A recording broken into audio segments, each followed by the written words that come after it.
Good morning, guys. Angelo here of Lambros Realty. Today we're going to be talking about auction versus private treaty. Seems to be an ongoing debate onto which sales method works best and why. So obviously you've tuned into our live Facebook broadcast this morning. Thanks again for tuning in. So I guess first and foremost, the point I want to make clear is this, and there seems to be, as you know, you'll often come across agents that'll tell you that auction works best because of, and private treaty works best because. At the end of the day, what it comes down to is the agent. Okay, so simply put, obviously I'll put a list of points for and against on each system, but it really does come down to the agent. Okay, I've seen some results done via private treaty where, you know what, I believe had it gone to auction with a strong agent, they probably would have got a better price, and vice versa. So the thing to, I guess what I want you guys to sort of remember as I sort of go through this is, it's not the system, it's the agent and who you think can deliver the best results for you. Okay, so I'm not going to slag one system promoting the other, we're just going to look at this neutrally. Okay, so firstly, let's differentiate the two. Private treaty, that's where obviously an agent and the vendor, seller, will sit down collectively and they'll agree on a set asking price, generally what they consider to be fair market value or probably just a little over to allow for some negotiation room.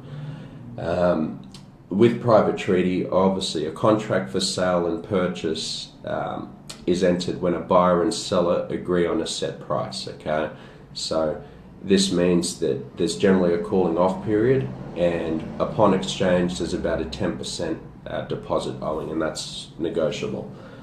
So that's obviously how your private treaty system works in a nutshell. With your auction, agent and seller will set a reserve price, so obviously the lowest price the seller's willing to accept, and obviously pardon me, and obviously prospective buyers will make their bids accordingly. Okay, and obviously, as you know, under the hammer the property will go to the highest bidder. There's generally no cooling off period, so once you're a registered bidder, you put your hand up to purchase, you therefore pay your 10%. Now, there's a notion out there where people think auction is dangerous and you haven't done your due diligence as you would a private treaty, but at the end of the day, if you've got a strong solicitor, there really is no difference whether it's private treaty or auction terms. If you've done your due diligence, you've had your independent pest and building reports done or have been provided by the agency, and you've also got your finance approved, you know your maximum budget, there's generally no issue there. So I guess the thing to also remember with auction is when you are going to auction, when you are negotiating, you are starting from a point of weakness. Okay, so you are starting at the lower end of the price spectrum. With private treaty, you're obviously starting at the higher end of the price spectrum.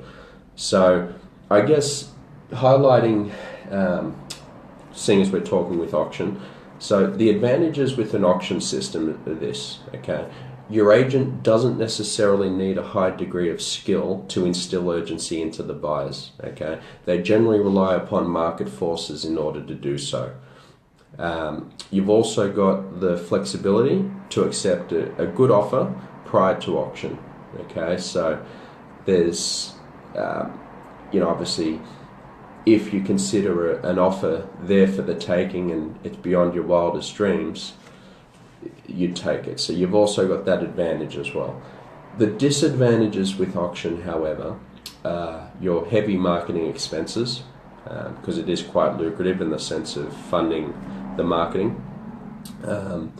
If you do fail to sell at auction, you will reveal you will reveal what's happened, so it'll be public humiliation basically. People will know this property didn't sell for such and such, and good luck trying to get it up, get the price up after that.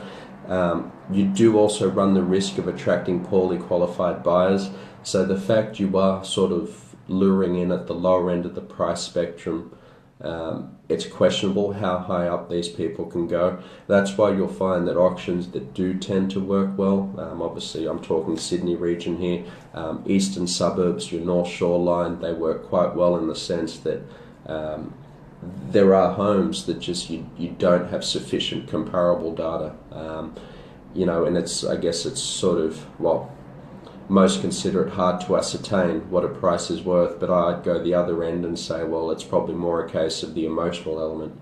If somebody really wants it, and you're in a market that's obviously accustomed to the auction system, so coming in with private treaty could be a shock to the system and may not be so well received upon buyers. Obviously, if you're established and have been doing it for some time and doing it well, it may very well be the goer there. But generally speaking, those markets are generally more accustomed to auction because that's what people know.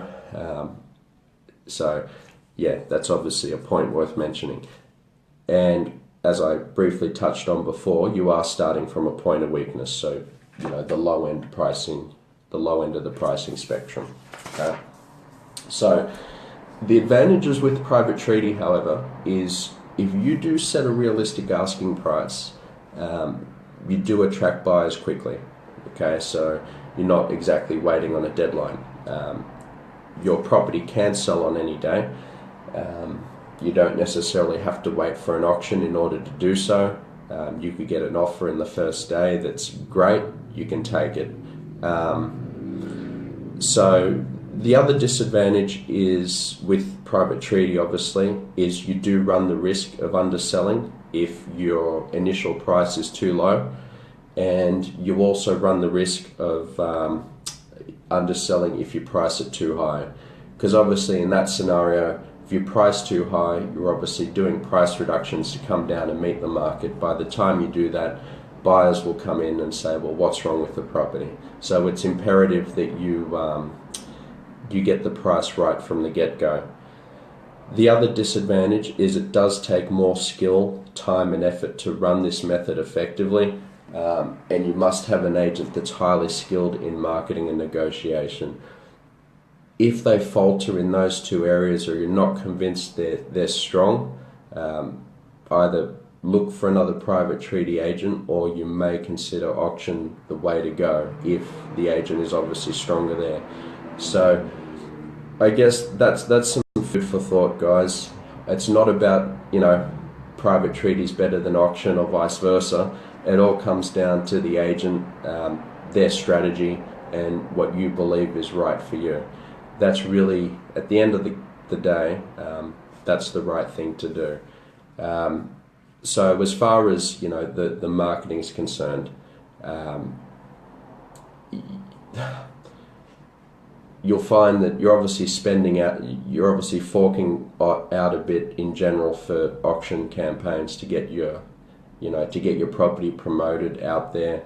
Hence the reason you're obviously paying a bit more. But look, if you believe the agent is right for you and they can deliver the result you're looking for, and you've got 6 to 7 multiple bidders obviously in a booming market, yeah, it may very well work for you. But just be wary that you will lose the marketing dollars if it does fall through. Same can be said with private treaty as well. If agents are charging you marketing for a private treaty campaign, you also run the risk of losing money there as well if it doesn't sell. So, it's food for thought. But generally speaking, guys, it's not so much the private treaty or auction that you should be looking for. It's the agent that you believe has the system to obtain the highest possible price for you in any given market. Whether it's auction or private treaty, that's really what it comes down to. Again, I'm Angelo, Director of Lambros Realty. If you have any further questions, more than welcome to call me on 0286287128. That's 0286287128. Alternatively, you can email me on info@lambrosrealty.com.au. Now, in a fortnight's time, on Wednesday the 17th of August, Facebook Live again, 8 o'clock in the morning, going to be talking about why you can't rely on price statistics. Okay, so I thank you once again, guys, for tuning in. Joel Simpson, good morning to you too, my friend. Can I sing for you? Later. So, yeah, I look forward to tuning in. Look forward to having you guys tune in again in a fortnight's time, and we'll talk about why you can't rely on price stats. And I'll see you again then.